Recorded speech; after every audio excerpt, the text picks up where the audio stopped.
Hey, how we going, guys? Mick here from Not Tool, back on the Kick-Ass Beer Review.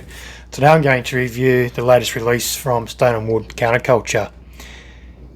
It is their Edge of the Earth Tassie IPA, 6.6% ABV, 500ml can, 2.6 standard drinks. Can statement goes, let us take you on a journey. Down below the strait, dark whispers beckon you into the last great world, a place where the veil between known world and the beyond becomes thin. Past flourishing vines and cool mountain streams, you venture ever south. Through a land of ancient mystic, this journey takes you places never seen. It takes you to the edge of the earth.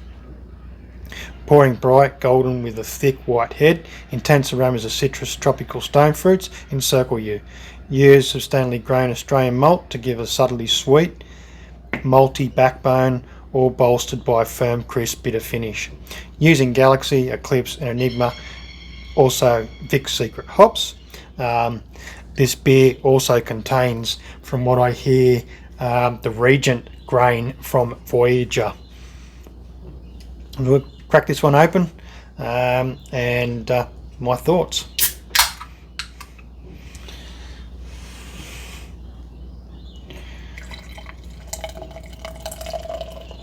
So straight up, the aromas that are coming off this particular beer.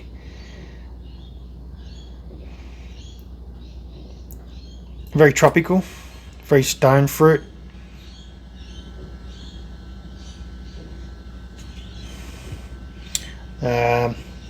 Yeah, it is bright, as it says in the statement. Quite a bright beer. Has some good transparency to it.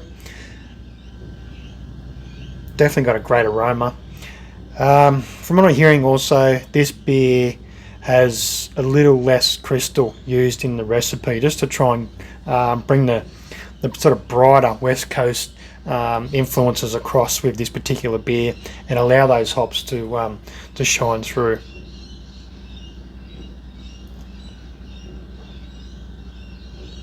From the aroma, it's very sort of sweet aroma, slightly piney, very tropical fruit. Some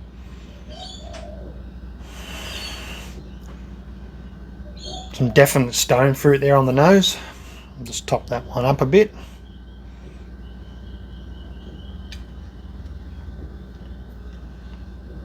So a lot of breweries seem to be leaning back towards the slight combination of East Coast, West Coast, the sort of slightly hazy and still got some sort of clarity about it. So that's basically the distinguishing feature between the two styles. Is it's pretty much, for me, the way I see it is the clarity. So definitely a very sort of inviting, bright looking beer.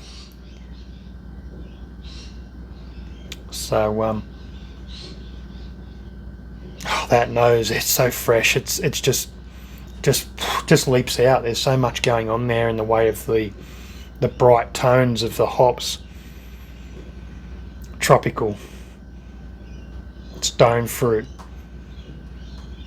sweet, sort of citrus, very sort of the sweetness more associated with the citrus side of it.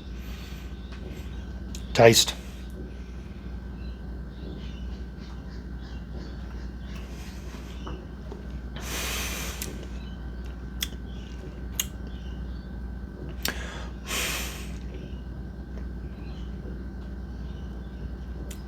Very nice. The malt complexity is definitely there, and taking away, from my understanding, from sort of the way I sort of read it and listen to what's been said about particular beer, taking away the crystal and bringing those hops up front a little bit further. So it's pithy. It's got the citrus going on. Definitely got the stone fruit, the tropical aromas and flavors coming through really nice. The sweetness coming off the back of that sweetness is the subtle bitterness that helps round out those flavors of those hops, and it certainly helps with that nasal palate coming down onto the sixth sense with telling a story of where exactly those aromas feed through into the flavors.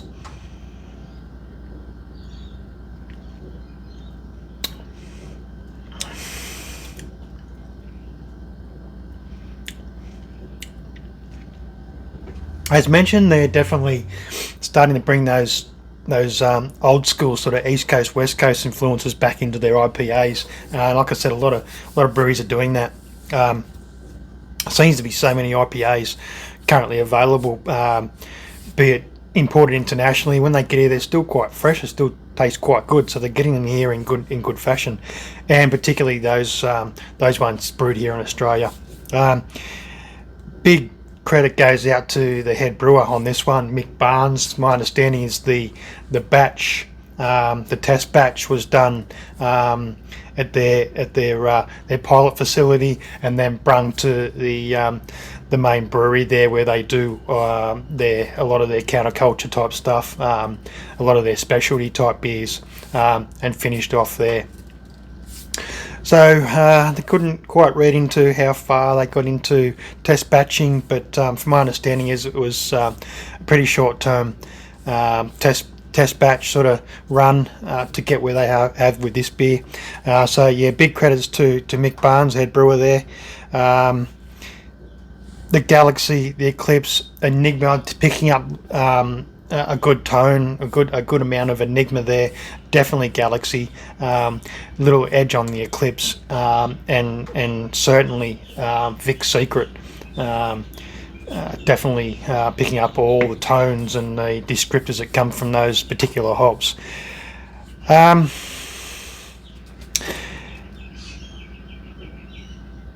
The production manager from that little quick snippet video that I watched, Paddy Keeble, also picked up really well on the descriptors in this particular beer, and I would honestly say word for word from Mick and Paddy that this beer most definitely lives up to those notes, those expectations.